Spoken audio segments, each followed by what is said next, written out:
What's up, everyone? Welcome to the In the Hole podcast. I'm your host, Director of Instruction for 30-Second Golf Lessons, Certified PGA Coach, Jeff Zurowitz. Today, we're going to be talking about boring ass Brooks Koepka and the boring PGA Championship. I don't know what was more boring, the Game of Thrones series finale or this championship, and watching Brooks Koepka straight face his way to his second straight PGA Championship. Before we get going, make sure to like this video, subscribe, and share with all your friends. The In the Hole podcast, as well as 30-Second Golf Lessons, is sponsored by Club Champion. Go to clubchampiongolf.com to see what I mean. The premier club fitters in all of the land. Hey, if you are playing your dad's old McGregor blades with who knows what shafts are in there, probably some hickory shafts, go to Club Champion, get yourself fitted. I got the new Ping G400s. Get the proper shaft for you. It's going to take strokes off your game. Make 2019 your best golf season ever with a new set of clubs. Go to clubchampiongolf.com. Tell them Jeff sent you for that VIP service, or message me. Email me at jeff@30secondgolflessons.com, and we will get you squared away. So let's get to the PGA Championship, the 101st playing of the PGA Championship. Back-to-back winners, the first time that's happened since Tiger Woods. Brooks Koepka in fuego all tournament long. He was the 18-hole leader, the 36-hole leader, the 54-hole leader, the 72-hole leader. He went to wire, was not contested barely whatsoever. We'll jump into that, how DJ gave Brooks a little bit of a run for his money. Tiger, what we saw from him, and the course of Bethpage Black itself. Let's jump into the course. Probably the best part of the championship was the course and all its beauty. Love seeing these old school designs over there on Long Island. Old public golf course here, synonymous with its sign, warning to all players, only expert level golfers should play this course. And outstanding golfers were there this weekend. There just wasn't a whole lot of drama. The golf course was certainly difficult enough when you bring in the fescue or the regular rough that was playing like fescue. Numerous times on Sunday on the back nine, I saw Jordan Spieth play like a hybrid or a 3-wood. He probably hit that ball about 80 yards in the air, if that, a few tops. Guys playing straight out sideways. Brooks Koepka, the strongest man in the land, he had to play out sideways with a couple wedges there. I just thought that made the scoring of the tournament very difficult, but also the drama of the tournament. Maybe a lot of that had to do with Brooks Koepka just running away with it the first couple days, but I think when you bring in a golf course which with the rough as long as it was, it made it super difficult. It put such a premium on fairways hit that, and even if you did hit a fairway, for someone like Francesco Molinari, who doesn't hit the ball the longest, obviously he's a purest striker of the golf ball that we have on tour, but you know, he's hitting 6 irons, 5 irons, 4 irons in the greens, when Brooks and DJ, they're hitting pitching wedges to 8 irons. It's very difficult to compete for such a for 72 holes when you have a 4 club difference on every single par 4. In addition to if you missed a fairway, well, if you missed a fairway out there, you got no chance. It's pretty much a bogey, or as we saw time and time again for Tiger, he had to get up and down from 50 to 150 yards with a wedge just to make par. And to show how difficult the golf course truly was playing, look at Brooks and DJ, two of the longest, most accurate strikers of the driver and of the golf ball with all the clubs, obviously. They were the only two players to break 7 or 8 under par for the entire tournament. They both came back a little bit with bogeys on the back nine of Sunday. Brooks played his worst round of the tournament, but a lot of that, I think, has to do with how big of a scoring advantage, how big of a lead he had on the field. And so he could play super conservative. He could play away from flags. He didn't have to go for a green from 170 yards out. If he was into some thick rough, you know, he could play conservatively. He's an excellent putter, an excellent wedger. I mean, where was it at Olympic 2 years ago, the U.S. Open? This guy got up and down from everywhere. So, you know, he's not all just brute. Let's talk a little bit about Tiger. I didn't like his odds going into this tournament. I just felt that he might have been a little bit of a little rusty going into this tournament after not playing in a tournament since his win at Augusta. You know, even going into the tournament at Augusta, he wasn't putting great. And then he got a little bit of a tip or some putting lesson just before Augusta, and he putted lights out. So, you know, he wasn't like he was putting unbelievably this year. He was going back and forth with different putters even, you know, the rust. And he didn't seem like he had a go-to drive. You know, at Augusta, he could peel.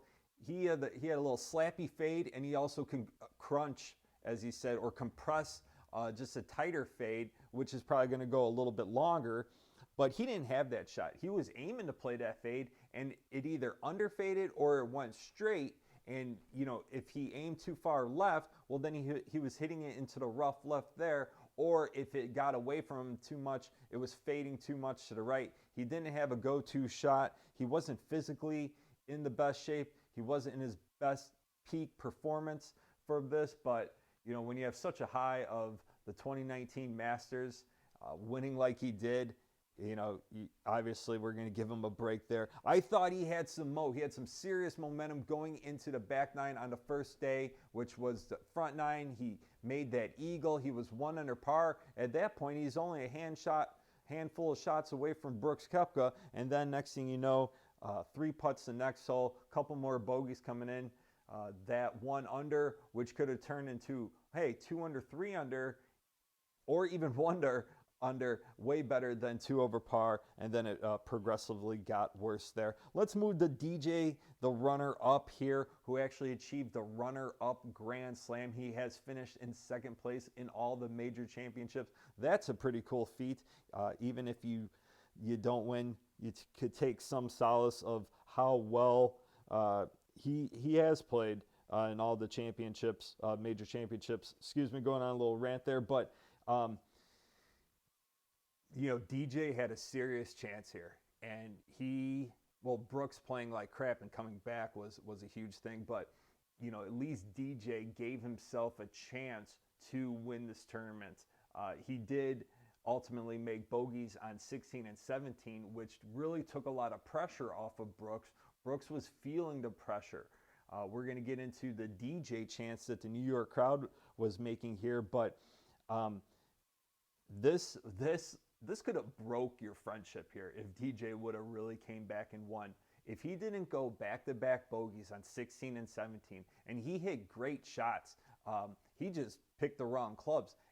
When the wind comes up, ladies and gentlemen, if you don't know too much about tournament golf or golf on the PGA Tour, it's all about the wind. If there is no wind, these guys could shoot 20 under par, as we saw last week at the Wells Fargo. Here, we saw the wind come up on Sunday. It was a catastrophe. Barely guys eking out par. Yes, the rough and the course setup was very difficult, but that wind, that really was the ultimate demise of DJ, was his club selection and the wind.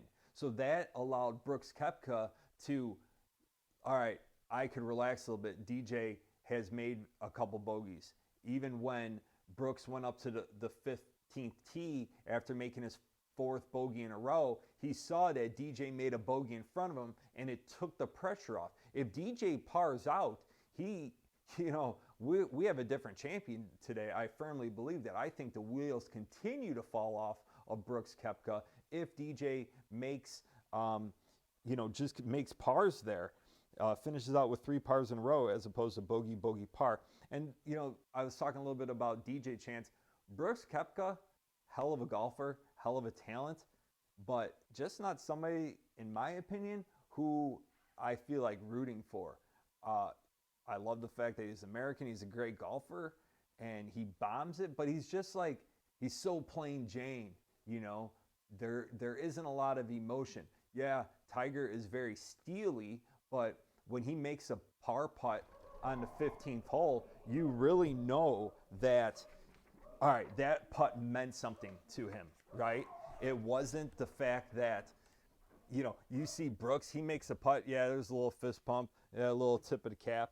The only thing I really like about Brooks here is that he relished the fact of the crowd being super hyper, super aggressive, and also chanting DJ. He said that really resetted his mental focus and said, hey, it's me versus everybody. And that's what Jordan used to do. Jordan used to look for that bulletin board material. Same thing with Tiger and Stephen Ames at the match play, probably like 10 years ago, where Tiger won on the 10th hole, 9-8 or something like that. You find that bulletin board material. Brooksy was able to do that in the middle of the round, at the end of the round when he needed it the most. He dug deep. That was the most physically taxing championship that we're going to play. The longest walk, the hardest walk. So for these guys to, Brooks he hit balls one day after the tournament, but he didn't hit too many after that. He sat out and went to bed, and he's got his private chef, So other than Brooks, acknowledging how rowdy the crowd was and relishing and thriving off of that, I just need more from my champions. And this is entertainment. And, Brooks, congratulations. Unbelievable playing. But, the fact that he was winning by so much, and that in itself sucks, is because you're rooting for him to fail at that point. When he's up 5-7, he was up 7 shots going into the day. You don't want to see, maybe if it was Tiger and you liked him more, yeah, you want to see him shoot a 62, but Brooks Koepka, I think most people wanted to see him falter down the stretch there, which he did, but just not quite enough. He had a hell of a tournament, statistically unbelievable. He's 3rd longest. He had the most greens in regulation. He hit it the closest when he did hit there, the greens. His stats gained, if you want to take a look at that, that's the huge analytics that they're looking on the PGA Tour these days. Stats gained off the tee, putting. He was top 10, if not 1 or 2, with all of that, all the main stats that you would look at. So I just, it came close, man. If DJ didn't hit that 4-iron, heck, he could have hit 6-iron on number 16 there. He just flew the flagstick. It would have been something else. But, I mean, you really don't want to see a guy lose a 7-shot lead, even though I did just say I wanted to see him lose a 7-shot lead, just because I wanted some drama, or that, or win by 25, It's one or the other. Blow him out, keep it going. Like he shot 1 under par on Saturday, and that was great and everything, but it's just like, all right, if we're going to be a champion, let's be a real champion here.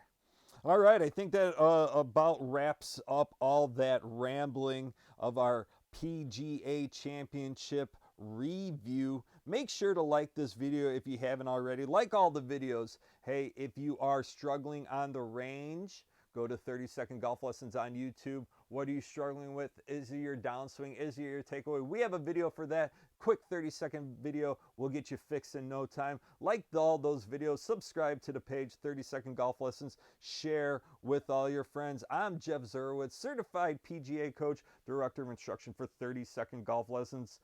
This was the In the Hole podcast. Get in the hole!